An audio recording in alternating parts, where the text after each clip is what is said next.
नमस्कार, स्वागत है आपका स्पेशल रिपोर्ट में। मैं हूं आपके साथ राहुल सौमित्र। दिन भर की बड़ी खबरों में सबसे पहले बात होगी पश्चिमी उत्तर प्रदेश में कहर बरपा रहे वायरल अटैक की, जिसने 40 बच्चों की जान ले ली है।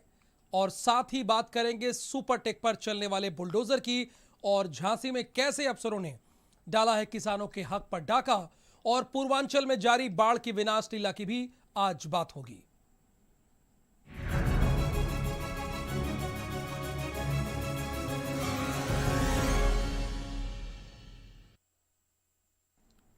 उत्तर प्रदेश में डेंगू और वायरल बहुत तेजी से अपने पैर पसार रहा है। बड़ों के साथ साथ बच्चे भी इस बुखार की चपेट में आ रहे हैं। आखिर क्या है इस बुखार की वजह और कितना खतरनाक है ये हमारे लिए, आप हमारी इस रिपोर्ट में देखिए।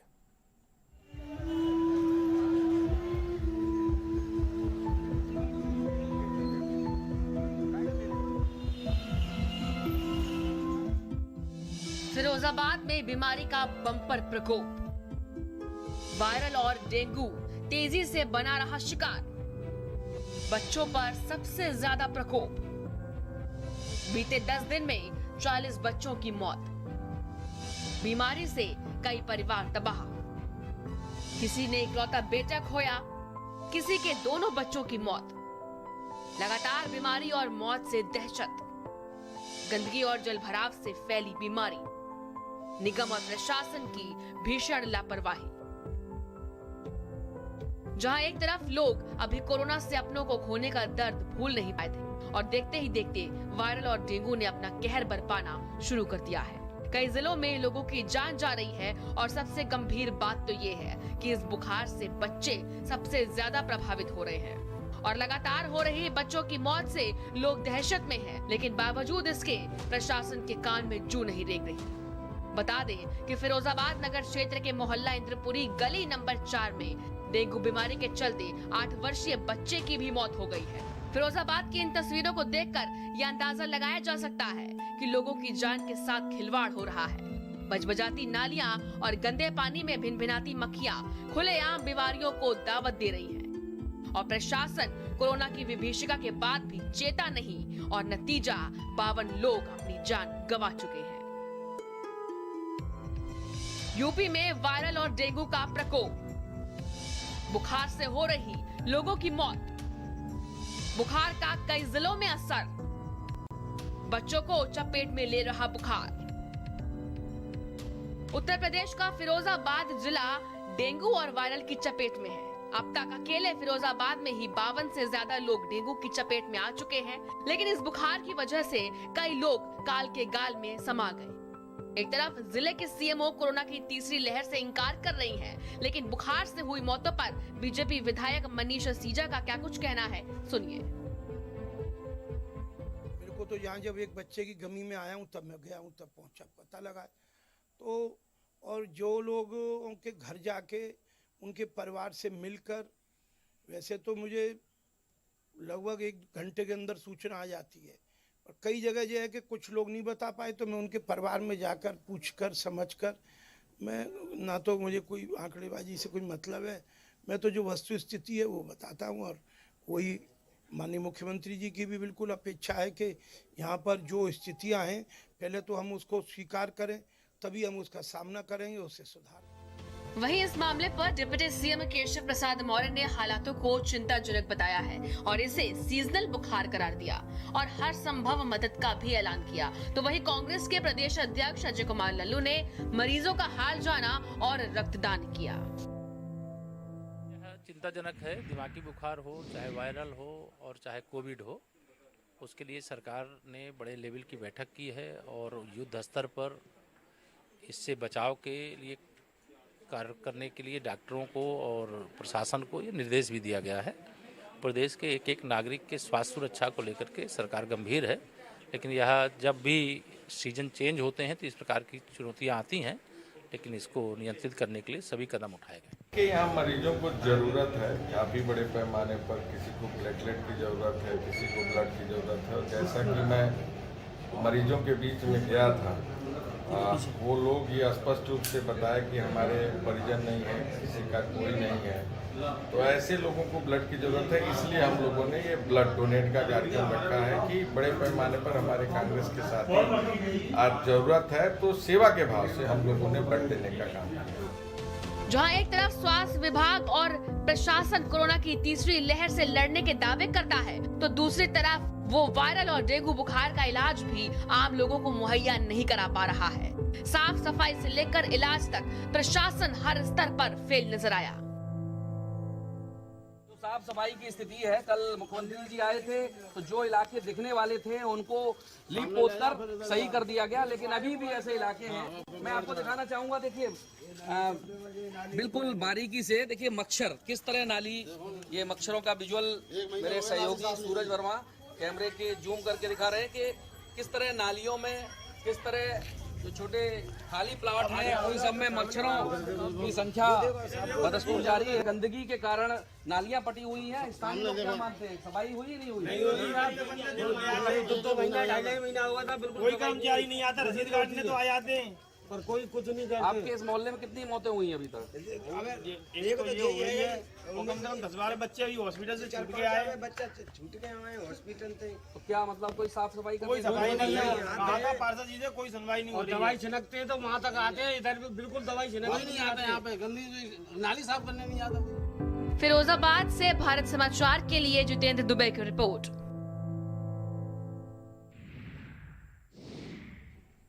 गोरखपुर में इंसेफ्लाइटिस एक बार फिर से पैर पसार रहा है, जिसे इंसेफ्लाइटिस पर योगी सरकार काबू पाने का दावा कर रही है। उसी दिमागी बुखार से बीते कुछ महीनों में 7 मासूमों की जान चली गई।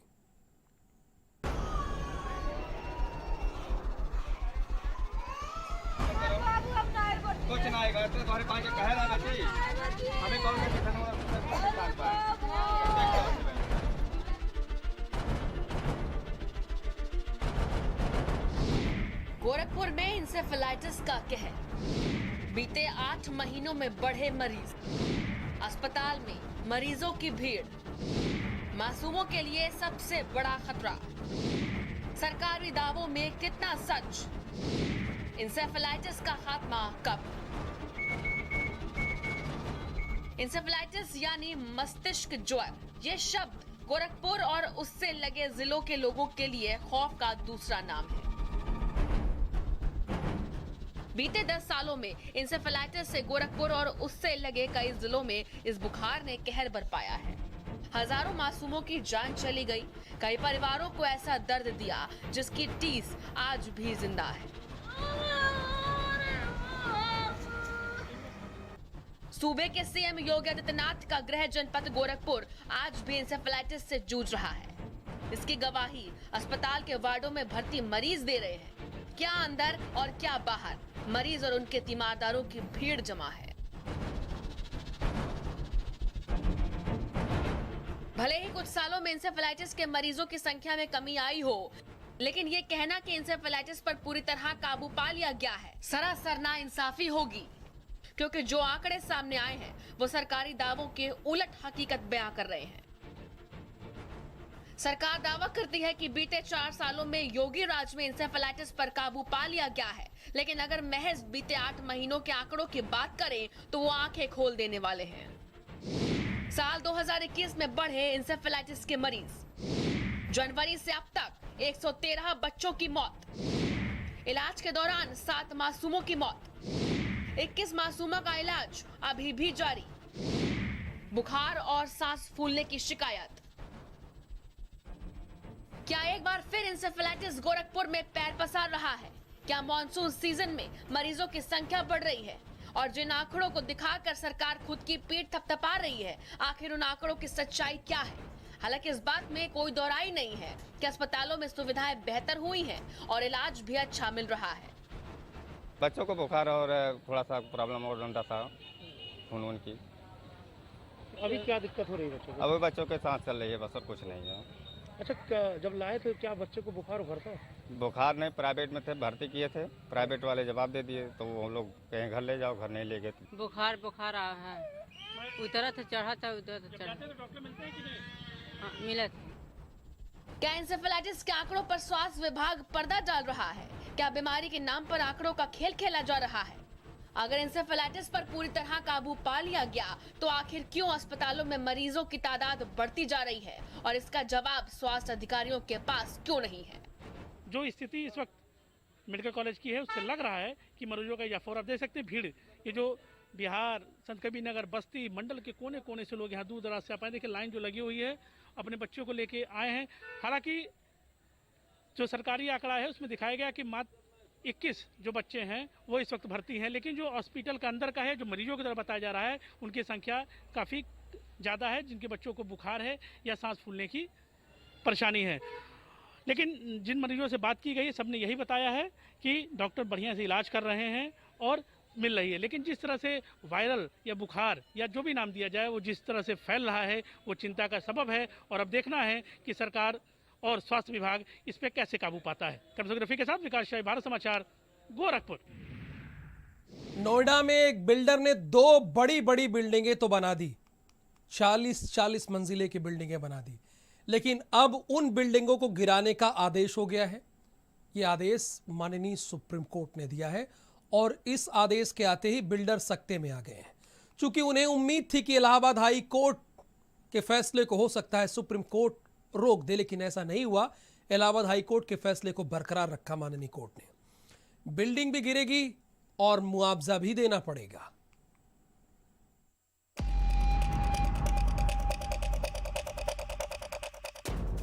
इन 2 बिल्डिंगों को जरा गौर से देखिए। अब ये बिल्डिंगें जमींदोज हो जाएंगी क्योंकि आरोप है कि इन टावरों को बनाने में नियम कानूनों की धज्जियां उड़ाई गईं। नोएडा के सुपरटेक बिल्डर को सुप्रीम कोर्ट से बहुत बड़ा झटका लगा है। सुप्रीम कोर्ट ने सुपरटेक के ट्विंस टावरों को गिराने का आदेश दे दिया है। अगर 3 महीने के अंदर में सुपरटेक ने अपनी 40 मंजिला दोनों टावरों को नहीं गिराया तो फिर कार्रवाई तय है। सुप्रीम कोर्ट ने सुपरटेक को दिया बड़ा झटका। नोएडा में 40 मंजिला 2 टावर गिराने का आदेश। टावर 16 और टावर 17 को गिराया जाएगा।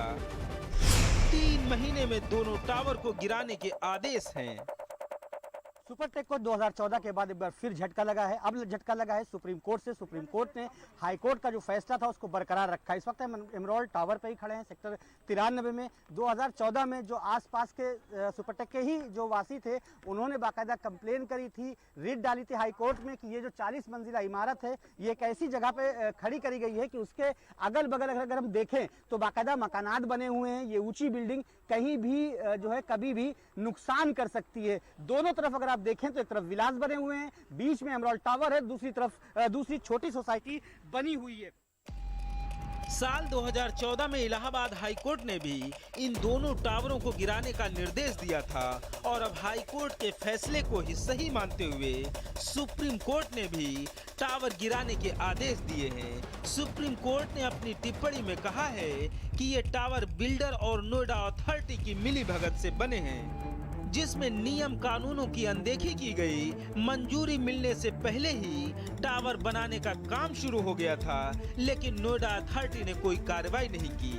अब बिल्डर को 12% ब्याज के साथ फ्लैट्स लेने वालों को उनकी रकम लौटानी होगी। सुप्रीम कोर्ट का आदेश आते ही एमराल्ड सोसाइटी के रेजिडेंट में खुशी की लहर दौड़ गई और मिठाइयां बांटकर अपनी खुशी का इजहार भी किया गया।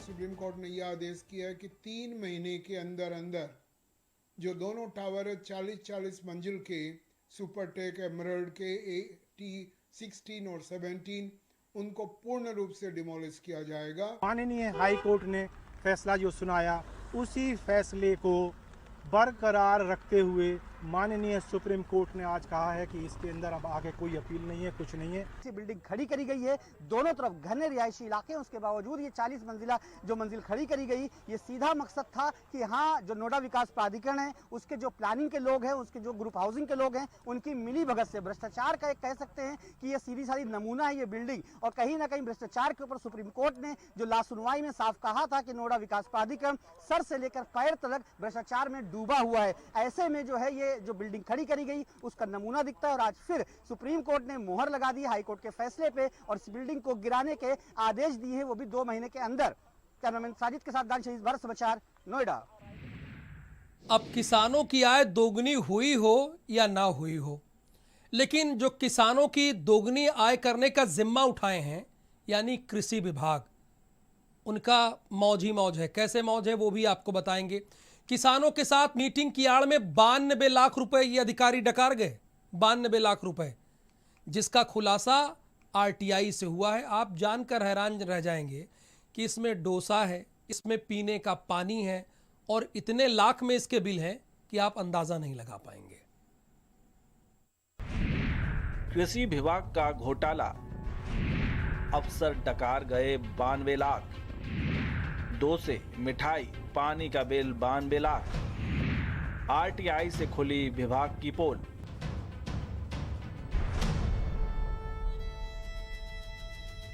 झांसी के कृषि विभाग ने किसानों के साथ ऐसा खेल खेला जिस पर यकीन करना भी मुश्किल हो। सिर्फ किसानों के साथ मीटिंग में खान पान के खर्चे का बिल 92 लाख बना डाला, जिसमें 17 लाख का तो मिनरल वाटर किसानों को पिलाया, 20 लाख का डोसा खिलाया, 5 लाख की मिठाई खिला डाली। लेकिन किसानों का कहना है कि उन्होंने कभी भी मीटिंग में ना तो डोसा खाया और मिठाई का तो मुंह भी नहीं देखा, और मिनरल वाटर की तो बात ही छोड़ दीजिए। ये खुलासा हुआ है आरटीआई से, जब किसान रक्षा पार्टी के राष्ट्रीय अध्यक्ष गौरी शंकर बिदुआ ने आरटीआई के तहत यह जानकारी मांगी, जिसके मुताबिक साल 2019-20 में उप कृषि निदेशक प्रसार के कार्यालय से 20 लाख का डोसा कानपुर के बाबा अम्बे से मंगाकर किसानों को खिलाया गया। दयाराम प्रजापति स्वीट मेकर से 5 लाख की मिठाई खिलाई गई, जबकि हकीकत तो कुछ और ही है। किसानों को मीटिंग में ना तो कभी डोसा मिला और ना ही कभी मिठाई, पूरी सब्जी जरूर खिलाई गई। कृषि विभाग ने 2019 में 3 महीने में जो हमारे यहाँ गोष्ठियाँ होती हैं, गोष्ठियों में 20 लाख का इन्होंने डोसा खिलाया, और वो भी कानपुर से मंगा के। बाबा अम्बी डोसा वाला कानपुर का है, कानपुर से डोसा मंगाया। 17 लाख का यहाँ पानी मंगाया, जो बोतलें आती हैं पानी की। 5.5 लाख की मिठाई उन्हीं 3 महीने में खिलाई। ऐसे कुल मिला के 92 लाख का लफड़ा हुआ है। ये 92 लाख का घोटाला हुआ है। जब इनसे हमने आरटीआई के तहत मांगे तो कुछ दिए हैं इन्होंने प्रपत्र, बाकी कुछ ही दे नहीं रहे हैं। 2 सालें हो गई हैं। यही नहीं, कृषि विभाग के दफ्तर से 3 प्राइवेट फर्म और 3 एनजीओ को लगभग 92 लाख का भुगतान किया गया, और कागजों पर जो फर्जीवाड़ा किया गया अब वो सामने आ गया है, जिसके बाद कृषि विभाग का घोटाला भी बाहर निकल आया है। वहीं अब कृषि विभाग के उप निदेशक के सिंह जांच की बात कहकर अपना पल्ला झाड़ रहे हैं। जहां तक मेरे संज्ञान में है, ये आरोप सही नहीं है। जैसे वो इसमें दे दिया कि इतने का डोसा खिलाया, अगर वो डोसा का उसका बिजनेस है और भी पूरी सब्जी भी हो सकता है खिलाया हो, उसने वहाँ दिया हो, तो अब डोसा को लेकर के डोसा खिलाया, क्योंकि वो डोसा तो उसका वो है अपना, हो सकता है फर्म का नाम हो उसका डोसा, तो ये थोड़ी कि डोसा ही खिलाएगा। और पानी का जो लिखा है उसमें कितना लाख का पानी भी सही नहीं है। लेकिन एक बार फिर किसानों के हक पर डाका पड़ा। सरकारी कागजों में 5 लाख की मिठाई, 20 लाख का डोसा, 17 लाख का पानी पिला दिया गया, और जबकि किसानों को तो मीटिंग में कुएं का पानी भी नसीब नहीं हुआ। ऐसे में सवाल ये, इस घोटाले को अंजाम देने वालों पर कार्रवाई आखिर कब होगी? झांसी से एसएस झा की रिपोर्ट, भारत समाचार। हमारे संवाददाता एसएस झा ने इन लोगों की पोल खोल दी है कि कैसे इन लोगों ने किसानों के हक पर डाका डाला है। उत्तर प्रदेश में बाढ़ की विनाश लीला अभी भी जारी है। पूर्वांचल में कटान से कई गांवों में खेत खलियान सब डूबे हैं। जहां तक नजर जाती है पानी ही पानी चारों तरफ दिखता है, लेकिन प्रशासन की मदद अब तक नाकाफी है। आप समझिए जैसे कि ऊंट के मुंह में जीरे जैसी है।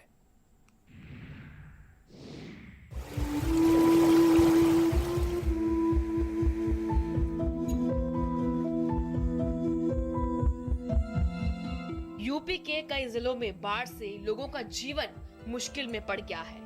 बारिश और नदियों में उफान आने के बाद कई गांव बाढ़ की चपेट में आ गए हैं और लोग मजबूरी में जीविका चला रहे हैं। सरकार से मदद की उम्मीद तो करते हैं, लेकिन अफसोस वहां से भी इनके हाथ कुछ नहीं लगता।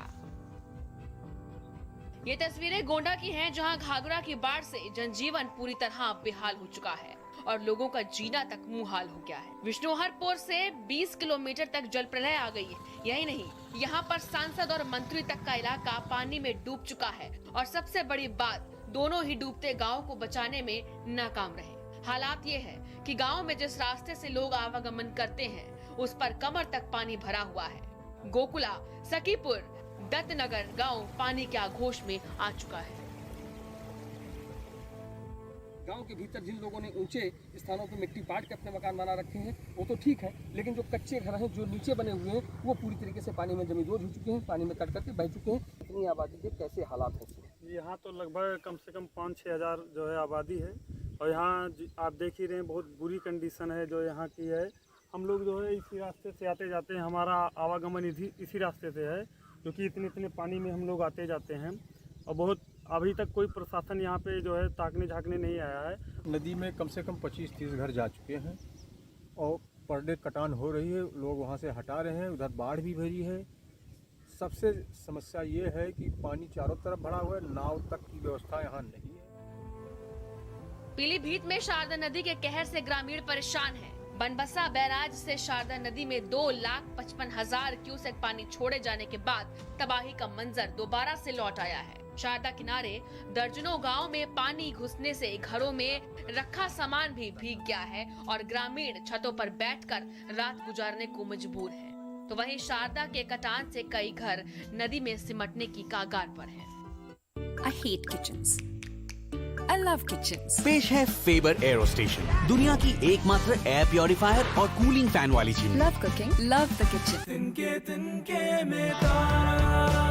जो दिल की सुनते हैं वो शिखर पे रहते हैं। शिखर पान